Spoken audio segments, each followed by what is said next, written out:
근데 여기 인근에 아파트가 10억인데 5억에 준다네? 그러면 이제 혹한 거죠. 이 사람이 왜 여기 와서 거기 사는 사람들한테 동의서 받고 이걸 하겠어요? 공간을 원해서 하겠죠. 결국은 사람들이 잘 알고 많이 알아야 사기나 이런 것들이 없어질 건데, 사람들은 그거보다 무조건 오른다 뭐 이것만 생각하니까 부동산이라는 자산은 우리가 모을 수 있는 돈의 대부분 절대 금액을 투자하는 상품이라고 볼 수 있거든요. 근데 그걸 너무 쉽게 결정하시는 것 같아서.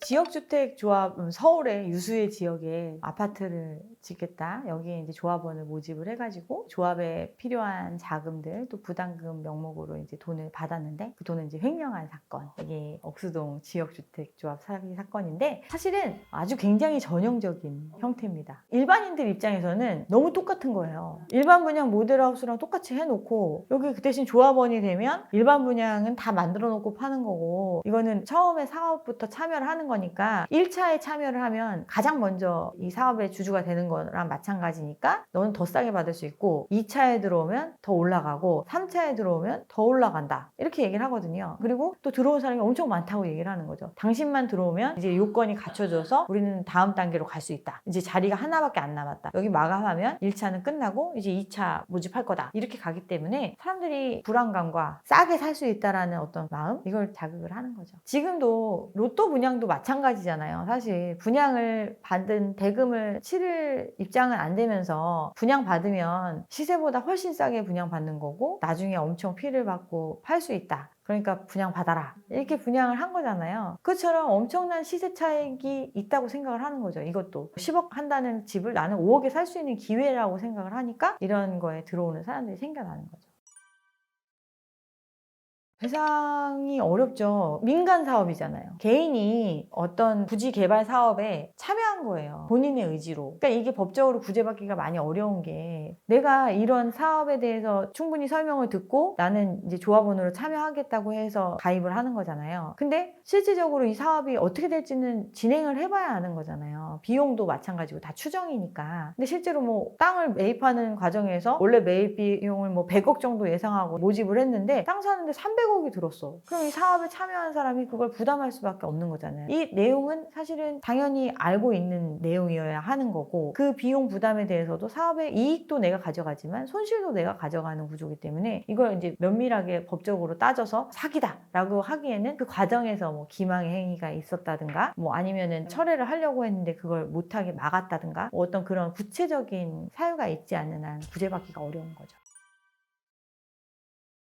이게 지역주택조합은 제가 예전에도 한번 다룬 적이 있었는데, 부동산 하락기에 또 굉장히 또 호황을 타고 많은 분들이 여기에 참여를 하신 걸로 저는 알고 있습니다. 일종의 하나의 사업 방식이거든요. 지역주택조합이라는 게 다들 아시겠지만, 무주택자 또는 이제 국민평형 이하의 집을 갖고 있는 사람들이 그 지역에다가 모여서 집을 짓는 거예요. 돈을 모아서. 재건축이나 뭐 재개발 이런 거는 기존에 이제 소유자들이 집을 그 땅에다가 집을 짓는 거고, 이거는 이제 자금을 모아가지고 부지를 확보해서 거기다 이제 아파트를 짓는 사업. 그러면 이제 내가 사업에 참여자가 되니까 저렴한 가격에 아파트를 공급받을 수 있는 형태, 이런 사업이라고 보시면 될 것 같습니다. 이게 이제 법에 규정되어 있는 방식이거든요. 주택조합 사업이라는 게 취지는 좋죠. 내가 이제 서울에 살아. 무주택자야. 근데 서울에 집을 마련하고 싶은데 혼자는 집을 지을 수가 없으니까 여러 사람이 이제 모여가지고, 그런 비슷한 처지에 있는 사람들이 모여서 사업을 한번 벌여서 그 사업의 대가로 좀 더 싸게 저렴한 원가에 집을 공급받는 형태, 이런 방식의 개발 방식을 허용해 놓은 게 이제 지역주택조합 사업인데, 이 사업이 정상적으로 된 경우가 한 2%밖에 안 될걸요. 땅이 없어.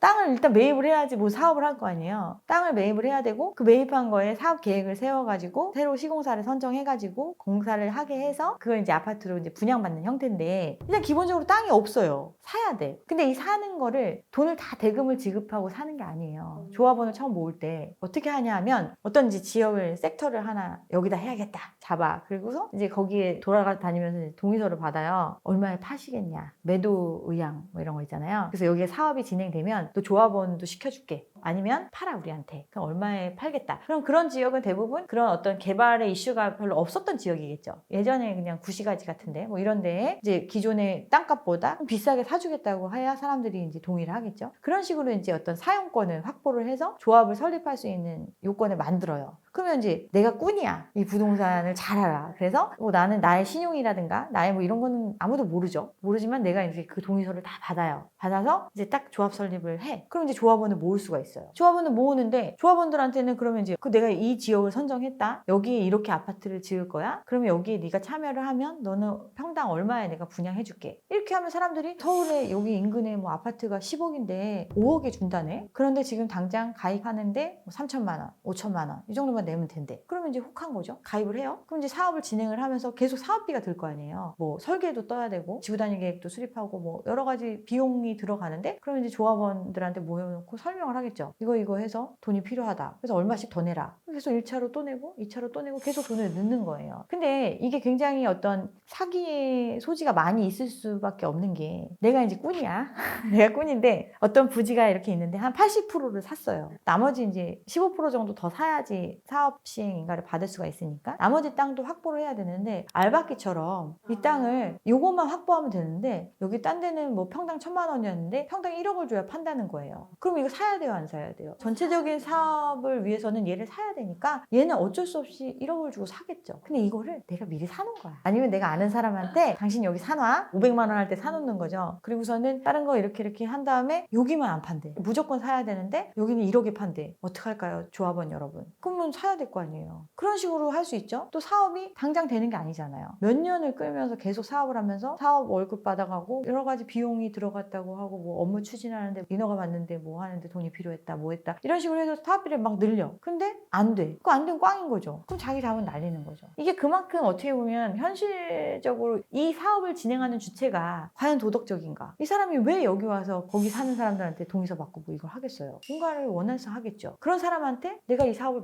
믿고 맡기는 거예요. 이게 과연 현실적으로 정상적인 사업으로 갈 수 있을 개연성이 얼마나 높을까? 생각해보면 어렵죠. 근데 이 사업이 진행되는 동안 나는 무주택을 계속 유지해야 돼요. 분양받으려면 그런 여러 가지 조건들도 있거든요. 과연 이게 옳은 선택일까? 사실 주변에 조금 부동산을 아는 분들한테 물어보면 이거 다 얘기해 줄 거거든요. 근데 가서 거기서 설명을 드리면 굉장히 정직한 사업자가 큰 이익을 볼 수 있는 사업을 하려고 한다고 홍보를 하는 거죠. 그러니까 모든 지역주택 사업을 제가 싸잡아서 이렇게 얘기하는 게 아니라 현실적으로 그런 기대가 낮아야지 된다. 또 문제가 이 사업을 하는데 여기에 막 조합이 여러 개 생기는 경우도 있어요. 내가 이렇게 하겠다고 사업을 계획을 해가지고 조합원 모집을 했는데 일부 뭐 겹쳐가지고 또 여기를 하겠다 해서 조합이 여러 개야. 그럼 사업이 안 나잖아요. 인가가. 양쪽이 그렇게 겹쳐서 날 수가 없잖아. 뭐 이런 분쟁이 생길 수도 있고 온갖 케이스가 생길 수 있거든요. 개발 사업이기 때문에. 근데 이제 그거를 사람들은 이제 보통은 이제 이런 사업들 하는 분들이 되게 이제 사무실을 그럴듯하게 모델하우스처럼 해놓고 막 분양 홍보하시는 분들 배치해놓고 이렇게 모형 같은 거 해놓고 막 하잖아요. 주소는 또 뭐 여기도 옥수동 뭐 이렇게 하니까 사람들이 혹할 수밖에 없죠. 그게 이제 사용승낙만 받는 거죠. 여기가 사업이 되면 팔겠다. 동의서를 내는 거죠. 그건 써줄 수 있죠. 샀다고 거짓말을 친다기보다 확보가 됐다라고 얘기를 하죠. 어차피 이 사람들이 팔 거니까 이렇게 얘기를 하는 거죠. 근데 이 사람들이 파는 전제는 사업이 이제 진행된다. 동의가 돼서 뭐 인가 신청을 한다. 되면 내가 얼마에 팔겠다. 이런 동의서거든요. 그러면서 계약금 쪽으로 뭐 얼마씩 준단 말이에요. 뭐 이런 식으로 해서 어쨌든 걸어놓고 이 사람들은 어차피 아니면 사업이 안 되면 그냥 원래대로 그냥 사는 거니까 특별한 이슈가 없으니까 뭐 당장 돈 준다고 하니까 동의할 수 있는 거죠. 그렇게 확보해가지고 조합원 모집할 때는 우리는 지금 사업 진행하고 있으니까 당연히 사업 될 거고 이 사람들 그러니까 당연히 다 넘겨올 거고 그 얘기는 어떤 토지를 확보한 거나 다름없다 이렇게 생각을 하는 거죠.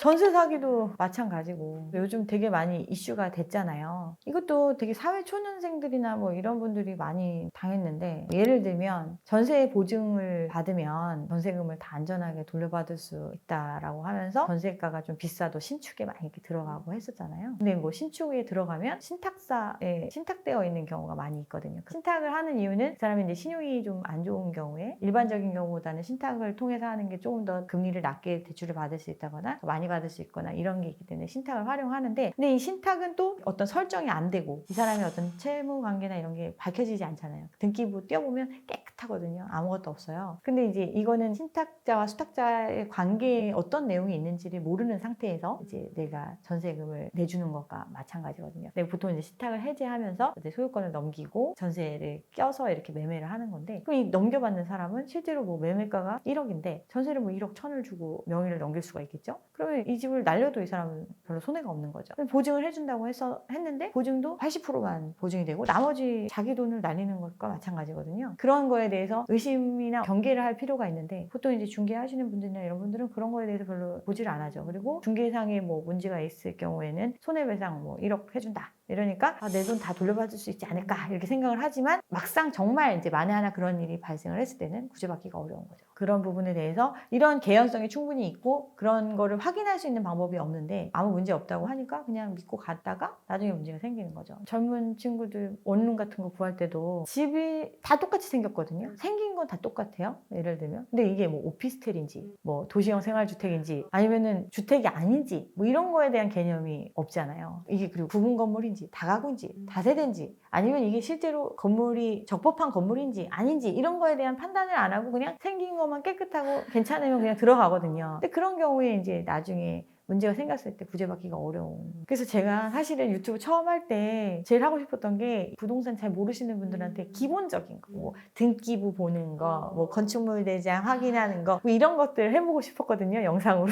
뭐 경매 걸려 있는데 경매 절대 안 들어간다고 막 이런 얘기하면서 걱정하지 말고 들어오라고 이랬는데 경매 들어가고 이런 일들 생기죠. 선순위 뭐 이런 것들, 뭐 그리고 다가구 같은 경우에 호수 표기 같은 거, 뭐 이런 것들이 별거 아니고 우리가 생각했을 때는 아무것도 아닌 것 같은 일들이 나중에 법적인 상황이 됐을 때는 문제가 되는 경우들이 생겨나거든요. 그러니까 결국은 사람들이 잘 알고 많이 알아야 이런 부분들에서도 좀 사기나 이런 것들이 없어질 건데, 사람들은 그거보다 무조건 오른다 뭐 이것만 생각하니까 기본적으로는 부동산이라는 물건 자체가 어떻게 형성이 되고 어떻게 처리가 되고 있는지에 대해서 알아야 된다. 그게 결국은 공부를 확인하는 방법, 뭐 이런 것들, 어떻게 이게 등록이 되어 있는지 이런 내용들을 본인 스스로가 볼 줄 알아야 되는 거잖아요. 근데 그런 것들은 하나도 중요하지 않고 어떤 컨디션만 생각하고 뭐 이러잖아요. 권리관계 같은 것도 사실은 등기에 기재되어 있는 부분들, 그리고 또 기재되지 않는 부분들에 대해서 또 체크가 필요하잖아요. 뭐 예를 들면 경매 같은 경우도 뭐 아무것도 없어서 낙찰 받았는데 나중에 보니까 관리비가 막 몇 천만 원 밀려 있고 막 이런 것들 생기잖아요. 생각지도 않은 비용들이 막 생겨나고 이런 것들이 사실은 좀 더 꼼꼼히 살펴보면 다 막을 수 있는 것들이거든요. 이제 그런 것들에 대해서 좀 많이들 공부하고 많이 아셨으면 좋겠어요. 부동산이라는 자산은 어떻게 보면 우리가 모을 수 있는 돈의 대부분 절대 금액을 투자하는 상품이라고 볼 수 있거든요. 근데 그걸 너무 쉽게 결정하시는 것 같아서 그게 가장 안타깝고, 주식 같은 경우는 뭐 몇 천만 원 날리고 회생할 수 있겠지만 아파트나 부동산은 억 단위로 넘어가다 보니까 더 큰 희생이나 더 큰 고통이 수반될 수 있는 상품임에도 어떤 판단은 너무 쉽게 하시는 것 같다. 그래서 신중히, 그리고 또 너무 어떤 잘 아는 사람들의 말만 듣고 그 판단을 모두 맡길 게 아니라 본인이 좀 알고 투자하시고 하셨으면 좋겠습니다. 저는 영원한 건 없다고 생각을 해요. 부동산은 실물이기 때문에 실질적으로 꾸준히 이제 상승하는 부분이 있었던 것도 맞고 그런 부분도 일정 부분 인정하긴 하는데, 최근 몇 년간의 상황이 어떻게 보면 시장 자체를 굉장히 제가 알던 시장과 너무 다르게 만들었다고 생각을 합니다. 그리고 이제 부동산을 어떻게 보면 사람들이 제일 쉽게 알 수 있는 게 이제 아파트니까 아파트에 대한 시장이 이렇게 과열되고 막 이랬었는데, 저는 이제 부동산 업을 계속 오랫동안 해온 사람으로서 이거 말고도 정말 다양한 상품들이 있고 정말 매력적인 대상이기도 하기 때문에 좀 시야를 넓히고 좀 더 공부하고 시장을 바라보셨으면 좋겠다 이렇게 생각을 합니다. IT 산업과 반도체를 전체적으로 함께 볼 생각입니다. 왜냐하면 반도체는 IT 산업을 이루는 근간이고 핵심이 되기 때문에. 최근 서울에서는 물 들어왔을 때 노져야죠. 대형 평수 아파트 하나, 소형 하나, 한가 하나 바꿔도 돈이 남아. 이것만 아셔도 부동산의 가격 전망을 어느 정도 하실 수 있다.